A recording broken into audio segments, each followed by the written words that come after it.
LLM அப்படின்னா என்னன்னா a large language model. It is a deep neural network. இது வந்து ஆக்சுவலாக நம்ம பிரெயின் எப்படி ஒர்க் ஆகுதோ அதே மாதிரி தான் எல்எல்எம்மும் ஒர்க் ஆகும். இப்போ நம்ம பிரெயினுக்கு வந்து brain is a neural network, it's a collection of neurons. எல்லா நியூரான்ஸும் வந்து கனெக்ட் ஆகிருக்கும். ஸோ அதுக்கு நம்ம ஏதாவது ஒரு கேள்வி கேட்டோம்னா நம்ம பிரெயின் பதில் சொல்லும். அதே மாதிரி தான் எல்எல்எம்மும் இட்ஸ் அ நியூரல் நெட்ஒர்க். ஆனால் இதில் வந்து நியூரான்ஸ்ன்றது வந்து நம்ம பிரெயின் மாதிரி பயாலஜிக்கல் நியூரான்ஸ் கிடையாது. இது வந்து பேசிக்கலி ஒரு சாஃப்ட்வேர் மாதிரி. நியூரான்ஸ்ன்றது ஒரு லேயர் ஆஃப் சாஃப்ட்வேர் மாதிரி. Okay, typically based on transformer architecture. இந்த டிரான்ஸ்ஃபார்மர் ஆர்கிடெக்சர்னா என்னன்னு பார்ப்போம். Train to predict next token இந்த சீக்வன்ஸ். நீங்கள் ஏதாவது ஒரு கேள்வி கேட்டிங்கன்னா அடுத்தது அது என்ன பதில் சொல்லணும் அப்படின்றத ப்ரெடிக்ட் பண்ணும் இந்த எல்எல்எம். ஓகே, இப்போ நியூரல் நெட்ஒர்க்னா என்ன அப்படின்னா நம்ம பிரெயின் மாதிரியே தான். இது வந்து ஒரு சீரீஸ் ஆஃப் லேயர்ஸ் மாதிரி. ஓகே, இது ஒரு நியூரல் வந்து ஒரு பீஸ் ஆஃப் சாஃப்ட்வேர் மாதிரி வச்சுங்க. ஓகே, இது இந்த டிரான்ஸ்ஃபார்மர் ஆர்கிடெக்சர் என்ன அப்படின்னா நம்ம ஒரு டெக்ஸ்ட் கேட்குறோம் அப்படின்னா ஒன் பீஸ் ஆஃப் சாஃப்ட்வேர் என்ன பண்ணுன்னா இன்புட் டெக்ஸ்ட்டை அதை டிரான்ஸ்ஃபார்ம் பண்ணும், மாற்றி மோர் வேலிடாக அடுத்த லேயர் கொடுக்கும். அடுத்த லேயர் என்ன பண்ணும், அதை வந்து இன்னும் பெட்டராக மாற்றி அடுத்த லேயர் கொடுக்கும்.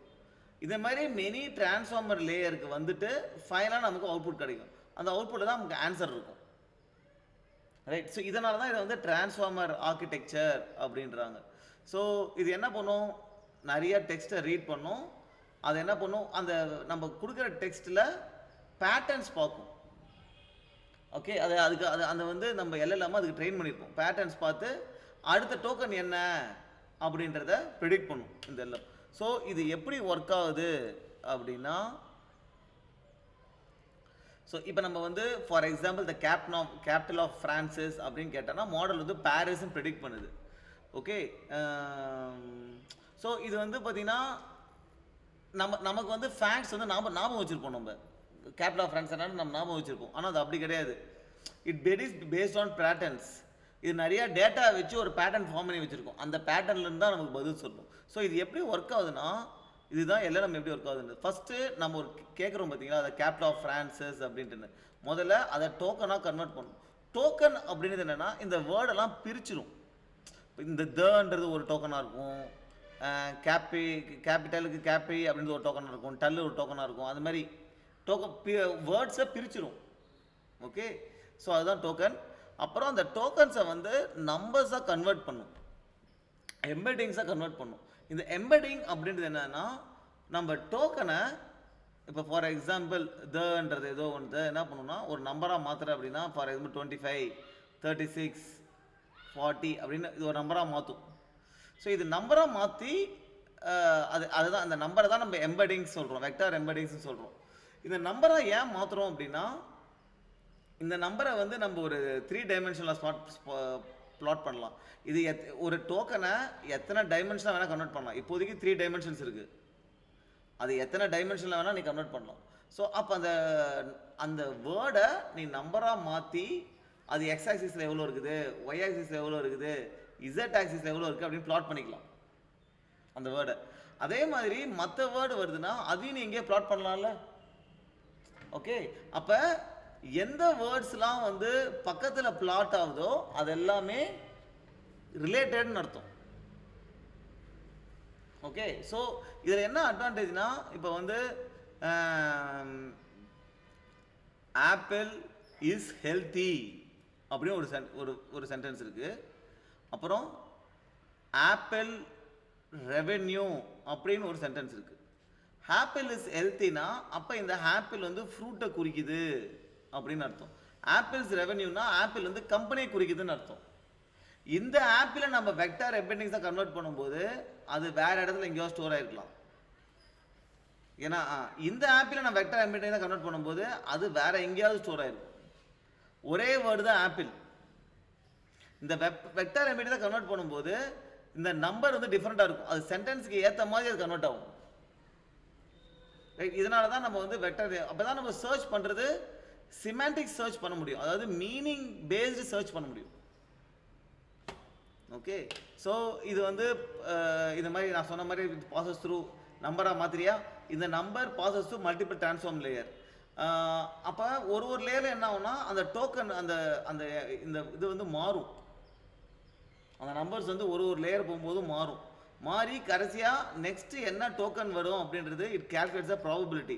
நிறைய டோக்கன் எடுத்துக்கிட்டு அடுத்து எந்த டோக்கன் வரலாம் அப்படின்றதுக்கு ப்ராபபிலிட்டி கண்டுபிடிக்கும். எந்த டோக்கன் வர்றதுக்கு அதிக ப்ராபபிலிட்டி சான்ஸ் இருக்குன்ட்டு. அப்புறம் அந்த அதுலேருந்து ஒரு டோக்கனை சாம்பிள் பண்ணும். நிறைய வேஸ் ஆஃப் சாம்பிளிங் காரணமாக பார்க்க போகிறோம். பண்ணிவிட்டு இதே விஷயத்தை தான் ரிப்பீட் பண்ணுது. ஸோ இப்படி தான் this is how LLM works. So ஒரு டிரான்ஸ்ஃபார்மர் லேயரில் என்ன இருக்கும் அப்படின்னா ரெண்டு விஷயம் இருக்கும். ஒன்று வந்து செல்ஃப் அட்டென்ஷன் மெக்கானிசம். இந்த அட்டென்ஷன் அப்படின்றது என்னன்னா ஒரு ஒரு ஒரு சென்டென்ஸை பார்க்கணும்னா எங்கே நம்ம கவனம் செலுத்தணும். அட்டென்ஷன் கவனம், எந்த வேர்டில் கவனம் செலுத்தணும். ஓகே, அந்த இடத்துல நம்ம கவனம் செலுத்தினாதான் அந்த மீனிங் நமக்கு புரியும்.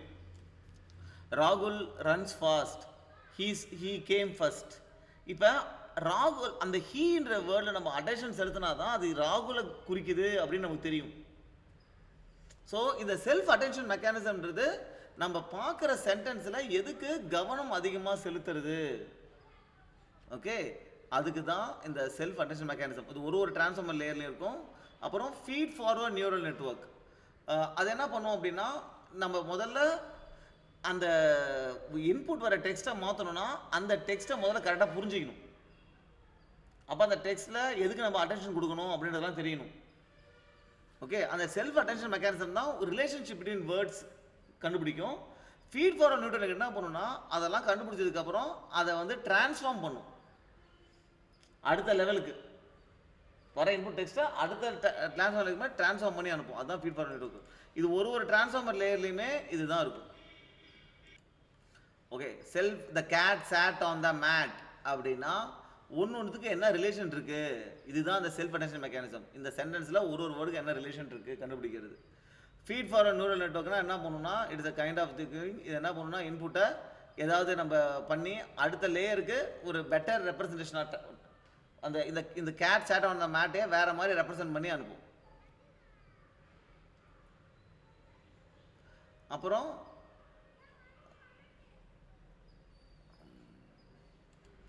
ஓகே, அதே மாதிரி இந்த டிரான்ஸ்ஃபார்மர் லேயர்லாம் எப்படிங்க தான் இருக்கும். நம்ம டெக்ஸ்ட்டாக கொடுக்குறோம், டெக்ஸ்ட் டோக்கனாக மாறுது. டோக்கன்ஸ் வந்து என்ன, அந்த டெக்ஸ்டையே பிரிக்கிறது தான் டோக்கன். டோக்கன்ஸை எம்பெடிங்ஸாக மாற்றுறோம். எம்பெடிங்ஸ்ன்றது டோக்கன்ஸை நம்பர்ஸாக மாற்றுறது. அப்புறம் இந்த நம்பர்ஸ் தான் வந்து நியூரல் நெட்வொர்க் லேயர்ஸ். இந்த எல்லா நெட்வொர்க் லேயர்ஸ்லையும் போகும். ஒரு லேயர்லையும் செல்ஃப் அட்டென்ஷன் மெக்கானிசம் இருக்குது, ஃபீட் ஃபார்வர்ட் நியூரல் நெட்வொர்க் இருக்குது. செல்ஃப் அட்டென்ஷன் மெக்கானிசம் ரிலேஷன்ஷிப் கண்டுபிடிக்கும். ஃபீட் ஃபார்வர்ட் நியூரல் நெட்வொர்க் அடுத்த லேயர் போகிறத மாதிரி ரெப்ரசன்டேஷனாக மாற்றும். ரைட், அப்புறம் ஃபைனல் அவுட்புட் கிடைக்குது. ஓகே, இப்போ ஃபைனல் லேயர் என்ன பண்ணுவோம் அப்படின்னா ஒரு ப்ராபபிலிட்டி டிஸ்ட்ரிபியூஷன். நிறைய டோக்கன்ஸுக்கு ஒரு டோக்கனுக்கு என்ன ப்ராபபிலிட்டி அப்படின்றத கண்டுபிடிச்சி கொடுக்கும். ஓகே, ஸோ அந்த நெக்ஸ்ட் டோக்கன் அடுத்து நம்ம ஜென்ரேட் பண்ணுற token based on the probability distribution. எந்த டோக்கனுக்கு அதிக ப்ராபபிலிட்டி. இப்போ நீ சாம்பிள் பண்ணணும், உனக்கு நிறையா அடுத்தது என்ன டோக்கன் வரணும் அப்படின்றது நிறைய உனக்கு தெரிஞ்சிருச்சு. இதுலேருந்து நீ சாம்பிளிங் பண்ணி உனக்கு தேவையான டோக்கன்ஸே எடுக்கணும் அவுட்புட்டுக்கு. ஸோ அது எப்படி நீ சாம்பிள் பண்ணலாம் அப்படின்னா choose the top K highest probable tokens. இது மாதிரி நீ சாம்பிள் பண்ணி எடுக்கலாம். அதாவது கே வந்து 5னா டாப் 5 டோக்கன்ஸ் மட்டும் எடுத்துக்கலாம். அது வந்து ஏதோ ஒன்று சூஸ் பண்ணலாம்.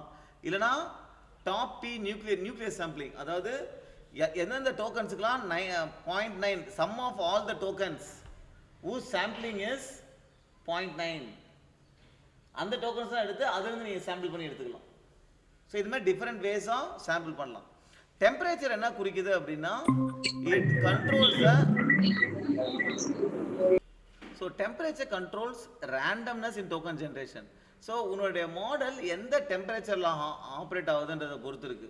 ஸோ ஹை டெம்பரேச்சரில் ஆப்ரேட் ஆகுதுன்னா ரேண்டமாக கண்ணம்னு பதில் சொல்லும் உன்னுடைய LLM. லோ டெம்பரேச்சர்னா பயங்கர ஸ்டெடியாக பதில் சொல்லும். பட் ஆனால் நிறைய புதுசாக விஷயங்கள்லாம் கிரியேட்டிவ் எதுவும் சொல்லாது. ஓகே, அதுதான் டெம்பரேச்சர். ஓகே, இப்போ LLM பார்த்தீங்கன்னா நம்ம அது ஒரு கேள்வி கேட்டால் நமக்கு பதில் சொல்லுது. அந்த பதில் எப்படி சொல்லுதுன்னா அது டேட்டா பேஸில் போய் டேட்டா ஸ்டோர் பண்ணிவிட்டு அதை பார்த்துலாம் பதில் சொல்லலை. அது என்ன, அதை வந்து அது ஒரு மாடல் அதை ட்ரெயின் பண்ணி வச்சுருக்காங்க. ஓகே, அது டிஃப்ரெண்ட் லேயர்ஸ்க்கு போயிட்டு அதை ஒரு இன்புட்டாக பார்த்து இது என்ன அதை புரிஞ்சு அந்த நம்ம பிரெயின் எப்படி பதில் சொல்லுது அந்த மாதிரி வந்து பதில் சொல்லுது, ரைட். ஸோ இதில் வந்து ஹலுசினேஷன்னா என்ன அப்படின்னா, சில டைமில் அதுக்கு தெரியாது. இப்போ ஒரு கேள்வி உங்கள்கிட்ட கேட்குறோம், உனக்கு தெரியல, நீ என்ன பதில் சொல்கிற, ஏதாவது நீ உனக்கு தெரிஞ்ச ஏதாவது அசியூம் பண்ணி பதில் சொல்கிற, இதுதான் ஹலுசினேஷன். உனக்கு தெரியாத விஷயத்தை பற்றி கேட்டால் ஏதாவது நம்ம தெரியலன்னு சொல்கிறதுக்கு ஒரு மாதிரி இருக்கும்ல, அதனால் நம்ம இன்டர்வியூவில் கூட நம்ம ஏதாவது ஒன்று பேசுவோம், ரைட், ஏதோ ஒன்று வளருவோம், கரெக்டாக, அதுதான் ஹலுசினேஷன். தெளிவாக தெரியாமல் பேசுகிறது தான் ஹலுசினேஷன். ஓகே, ஸோ அதை வந்து எப்படி அவாய்ட் பண்ணுறது? இப்போ எல்லாம் ஹலுசினேட் பண்ணக்கூடாது. ஓகே, அதுக்கு என்னதுன்னா then you go for retrieval augmented generation. So இது என்னதுன்னா, இப்போ இதுதான் எல்எல்எம், கரெக்டாக, நம்ம நிறைய டிரான்ஸ்ஃபார்மர் லேயர் இருக்குது, ரைட். இதுதான் நம்ம எல்எல்எம், இந்த கம்ப்ளீட் எல்எல்எம், ரைட்டு, நிறைய இது எல்எல்எம். இப்போ இதுக்கு நம்ம ஒரு கேள்வி கேட்குறோம், ஒரு query கொடுக்குறோம். இப்போ இந்த எல்எல்எம்க்கு அதுக்கு பதில் தெரியல, அதால் அது பதில் சொல்லும். அப்போ என்ன பண்ணும், ஹலுசினேட் ஆகும், அவுட்புட் வந்து சரியாக இருக்காது.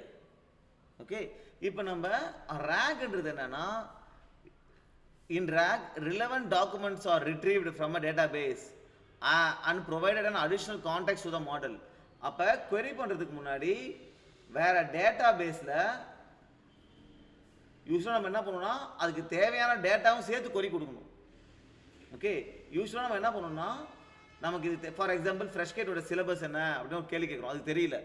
அப்போ ஃப்ரெஷ்கேட்டோட சிலபஸ் பிடிஎஃப் இருக்கும்ல, அந்த பிடிஎஃப்பை நம்ம என்ன பண்ணுவோம்னா டோக்கன்ஸாக மாற்றி அப்புறம் எம்பெடிங்ஸாக மாற்றி நம்ம இந்த வெக்டார் டேட்டா பேஸை ஸ்டோர் பண்ணிவிடுவோம். நமக்கு தேவையான டேட்டாவை பிடிஎஃபை டோக்கனாக மாற்றி எம்பெடிங்ஸாக மாற்றி வெக்டார் டேட்டா ஸ்டோர் பண்ணிவிடுவோம். இப்போ query பண்ணும்போது இந்த queryயும் நம்ம எம்பெடிங்ஸாக மாற்றி அப்புறம் இந்த queryக்கு ஏற்ற டேட்டாவெல்லாம் நம்ம என்ன பண்ணோம், வெக்டார் டேட்டாஸுக்கு query பண்ணுவோம். query பண்ணி எடுத்து இப்போ இந்த queryயை கொடுக்கும்போது நம்ம என்ன பண்ணுவோம்னா அதுக்கு தேவையான டேட்டா இருக்குல்ல, இங்கே இருக்குல்ல வெக்டார் டேட்டா பேஸில், அந்த டேட்டாவை சேர்த்து query பண்ணுவோம், கொடுப்போம். அப்போ அந்த மாடலுக்கு queryயும் கொடுக்குறோம், அது சம்மந்தமான டேட்டாவும் சேர்த்து கொடுக்குறோம். அப்போ என்ன பண்ணுவோம், பெட்டர் ரிசல்ட் கொடுக்குமா? அப்போ தான் நம்ம இதுதான் வந்து ரிட்ரீவல்னா தேவையான டேட்டாவை முதல்ல ரிட்ரீவ் பண்ணி நம்ம என்ன பண்ணுறோம், இதான ஜெனரேட் பண்ணுது அவுட்புட்டை, அந்த ஜெனரேஷனை ஆகுமெண்ட் பண்ணுறோம், ஆகுமெண்ட் பண்ணால் இம்ப்ரூவ் பண்ணுறோம். ஸோ இந்த ஆர்கிடெக்சர் பேர் தான் ரேக். ஓகே, இதை பண்ணும்போது நம்ம ஹலுசினேஷன்ஸை குறைக்கலாம், ரைட்.